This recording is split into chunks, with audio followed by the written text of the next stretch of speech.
All right, let's get you important comments from Fed Chair Jerome Powell. He didn't rock the boat. Listen in.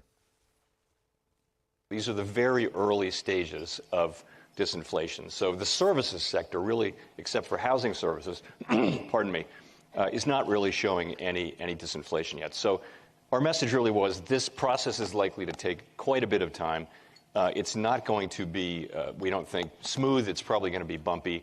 And so we think that we're going to need to do further rate increases, as we said, and we think that we'll need to hold policy at a restrictive level for a period of time. The labor market's extraordinarily strong. And by the way, it's good. It's a good thing that inflation has started to come down without it. That has not happened at the cost of a strong labor market. We anticipate, is what we said, that ongoing rate increases will be appropriate. And the reason is we're trying to achieve a stance of policy that is sufficiently restrictive to bring inflation down to 2% over time. And we don't think we've achieved that yet. So we said that. And you know, now you see the labor market report, and I think, again, financial conditions are more well aligned with that than they were before. We expect, you know, significant progress on inflation this year. And again, it's our job to produce it. And I want to say again, you know, we throw these numbers around, but the reality is we're going to react to the data. So if we continue to get, for example, strong labor market reports or higher inflation reports, it may well be the case that we have to do more and raise hikes more than is priced in. All right, Ed Yardeni is joining us, president at Yardeni Research. Ed, as I said, Jerome Powell did not rock the boat. Or maybe he wanted to and the markets ignored him. Whatever it may be, what's your sense? Will markets carry on? I think markets will carry on. I think the message that came through loud and clear, not so much today, but in that Wednesday press conference, is that disinflation has started. So at least he's acknowledging that we're seeing some progress in the right direction on the inflation front. And he has said that he's, I think, pleased with what he's seeing in disinflation in goods, where he wants to see progresses in services.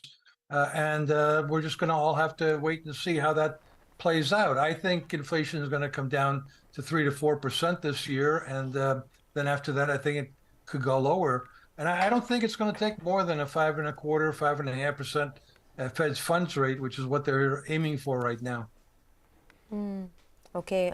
Ed, hi, good morning, and thanks for joining in. Back home in India, we have our own RBI policy as well. The expectation is that the 25 basis points rate hike could come through. But do you see the worst of the rate hiking cycle now behind us? Inflation is, of course, improving as, the Fed chairman just pointed out, that they're progressing well. You think the worst of the macro challenges now, both from a global and an Indian standpoint, are now behind us? Well, I can speak to what's happening in the United States. We've gone from a zero federal funds rate, probably with 2 more rate hikes of 25 basis points, will be at 5.25% by May, and that's a huge increase. So certainly, the worst of it is behind us. I guess in this business, nothing is certain, but clearly, such a big increase in interest rates is not likely to occur from here. I think from here, we're likely to see 25 basis point increases until the Fed feels that they're in the right place. And they've said that 5.25% is the right place. Inflation's coming down. And I think Powell indicated that he doesn't really mind if the labor market data is strong, as long as he sees inflation continue to moderate. Hi, morning, Mr. Yardeni. So you're factoring in a couple of 2 more 25 basis points hikes, right? Yeah. Yeah, it's consensus. All right, got that. You know, if the Fed is going to turn a little bit dovish from here on, it'll be good for commodities. And in the past, you've stated that commodity markets could do relatively better. And that sort of a scenario, would your preference still drift towards China more than India? Or do you think post the recent underperformance, well, India could get some part of the flows? Yeah.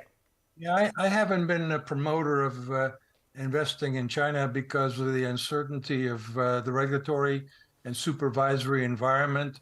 I know that they've turned more pro-business recently. Once they got rid of the zero COVID policy, they do want to stimulate their economy, and the stock market's had a big move. But for long-term investors, I'd rather be in India than in China in terms of rule of law and and some semblance of accountability.